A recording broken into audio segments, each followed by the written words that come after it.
శ్రీనివాసరెడ్డి వాళ్ళ తమ్ముడు ముసునూరు అందరికీ అప్పులు చేశాడు. మాకు ఇవ్వాలి, మాకు ఇల్లు రాయించాడు. సో సురేష్ అని అతను కత్తితో పొడిచి అతను కూడా రాయించాడు. అందరికి రాయించి అందరికి దొంగ కాగితాలు పెట్టాడు.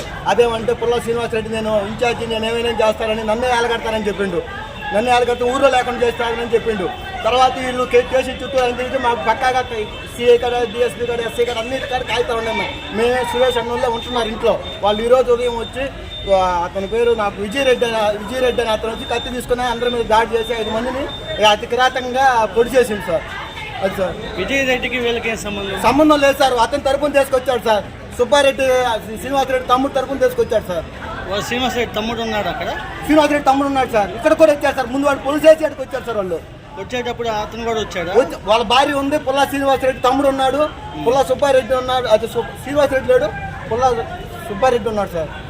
సార్ సుబ్బారెడ్డి స్పాట్లో ఉన్నాడు సార్. స్పాట్లో ఇక్కడికి వచ్చారు సార్. టీషర్ట్ వేసుకొని, చినిగిపోయిన టీషర్ట్ వేసుకొని ఇక్కడికి వచ్చారు సార్. 5 మంది మీద దాడి చేశారు. అందరూ కట్టిపోట్లేదు సార్. ఆయనకు మరీ సురేష్ అనుకుంటే మరీ విషయంగా చనిపోయే పరిస్థితిలో ఉన్నారు సార్. చూశారు కదా సార్ మీరు కూడా. 5 మంది నేను